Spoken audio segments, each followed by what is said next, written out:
ஹர ஹர சங்கர ஜெய ஜெய சங்கர ஹர ஹர சங்கர ஜெய ஜெய சங்கர ஹர ஹர சங்கர ஜெய ஜெய சங்கர ஹர ஹர சங்கர பாலய மாம்.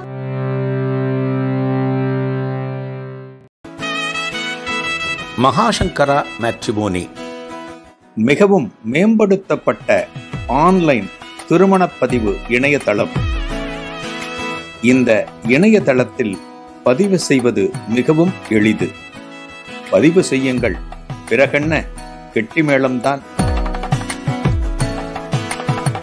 உங்களுடன் நாங்கள், உங்களுக்காகவே நாங்கள். விவரங்களுக்கு தொடர்பு கொள்ளுங்கள்.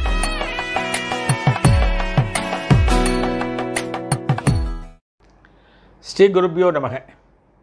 ஓம் காஞ்சிவாசாய வித்மகே சாந்தரூபாய திமிகி தன்னச்சந்திரசேகரேந்திர பிரச்சோதியாத். எல்லாருக்கும் நமஸ்காரம். மகாபிரிவ மகிமை அனுபவத்தில் ஒரு இசைக்கல்லூரியில் படிக்கிற ஒரு பெண்ணோட அனுபவத்தை பார்த்துட்டுருக்கோம். அந்த பெண்ணுக்கு என்ன அப்படின்னா, காலேஜில் தன் கூட படிக்கிற தெலுங்கை தாய்மொழியாக கொண்டிருக்கிற மாணவிகளோடு ஒரு சின்ன தர்க்கம் ஏற்பட்டது. சங்கீத மும்மூர்த்திகள் தெலுங்குலேயும் சமஸ்கிருதத்துலேயும் மட்டும்தான் பாடியிருக்கா, தமிழில் பாடலை. அதனால் ஏற்றம் சமஸ்கிருதத்துக்கும் தெலுங்குக்கும் மட்டும்தான் அப்படிங்கிற மாதிரி ஒரு வாதம் ஏற்பட்டது. அதுக்கு பதில் சொல்ல தெரியல. அடுத்த நாள் பெரியவாட்ட தரிசனத்துக்கு வந்திருக்கா. இந்த கல்லூரியில் படிக்கிற பெண்மணி வரைஞ்ச மும்மூர்த்திகள் படத்தை பெரியவாட்ட கொடுத்துருக்கா. பெரியவா பார்வையில் படுறது, அந்த படங்களை பார்க்குறா. கொண்டு வந்து வச்ச சிப்பந்தியை பார்த்து, இந்த படத்தை யார் வரைஞ்சா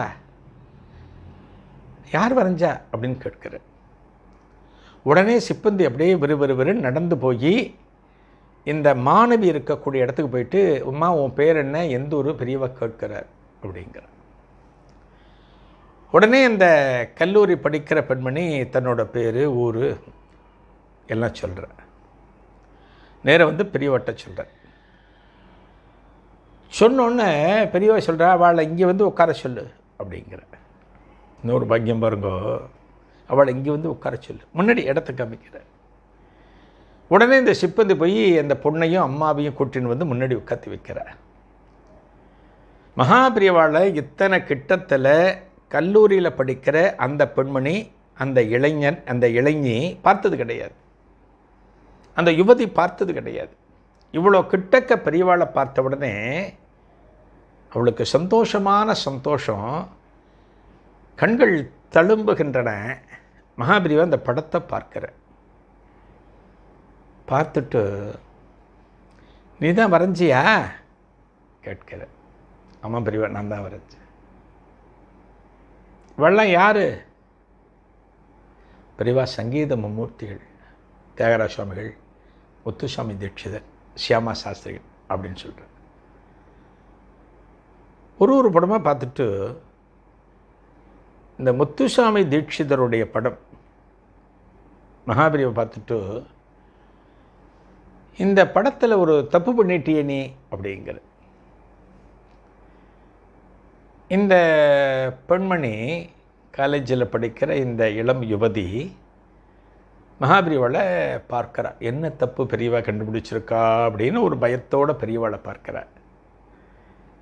பெரியவா சொல்கிறா, இந்த முத்துசாமி தீட்சிதர் வச்சுருக்கார் இல்லையா, இந்த வீணை வச்சுருக்கார் இல்லையா, இந்த வீணையில் இந்த யாழி இது எங்கே இருக்கும்? மேல் பக்கம் இருக்கும். மேல் பக்கம் வளைஞ்சிருக்கும். மற்ற எல்லா வீணைகளையும் கீழ்ப்பக்கமாக இருக்கும். நீ என்ன பண்ணிருக்க? இந்த வீணைக்கு அந்த யாழியை மேல் பக்கம் போடாமல் கீழ்ப்பக்கமாக போட்டிருக்க அப்படிங்கிற. அந்த பெண்மணி சொல்கிறா, ஆமாம் பெரியவா, நீங்கள் சொல்கிறது சரிதான், நான் தப்பு பண்ணிட்டேன். நான் எத்தனையோ முறை இந்த யாழியை மேல் பக்கம் வரையணும்னு முயற்சி பண்ணினேன், ஆனால் எனக்கு சரியாக வரலை. அதனால் நான் கீழ்ப்பக்கமாகவே போட்டுவிட்டேன் பெரியவா, என்னோட தப்பு தான் சொன்ன உடனே மகாபிரிவா சொல்கிறாளாம், அப்படி வரையக்கூடாது. ஏன்னா முத்துசாமி தீட்சிதருக்கு இந்த வீணையை கங்காதேவி கொடுத்த. கங்காதேவி கொடுத்து ஆசீர்வாதம் பண்ணின வீணை. அந்த வீணை எப்படி இருந்ததோ அதே போலத்தான் நம்ம போடணும் அப்படின்னு பெரியவா அந்த பெண்மணிகிட்ட சொல்லிவிட்டு, அந்த இளம் யுவதிகிட்ட சொல்லிவிட்டு, நீ அடுத்த தடவை இங்கே வரும்போது இதை சரி பண்ணி கொண்டு வரணும் அப்படிங்கிற. நிச்சயமாக பெரியவா, நான் சரி பண்ணி கொண்டு வரேன் அப்படிங்கிற. அடுத்து மகாபிரிவா அந்த பெண்மணிகிட்ட கேட்கிறார், இந்த காலேஜ் படிக்கிற பெண்மணிகிட்ட, இந்த சங்கீத மும்மூர்த்திகள் இவாளை பற்றி உனக்கு என்ன தெரியும்? நீ இசை சம்பந்தமான படிப்பு படிச்சுட்டு இருக்க, உனக்கு என்ன தெரியும்? உனக்கு தெரிஞ்சது நீ சொல்ல அப்படிங்கிற.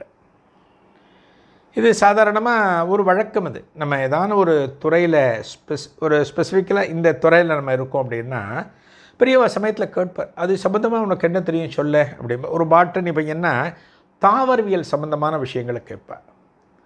ஒரு கணிதத்தை முக்கியமாக எடுத்து படிக்கிற பையன் அப்படின்னா சில தியரங்கள், சில தேற்றங்கள் சொல்லி மகாபிரிவை கேட்கலாம்.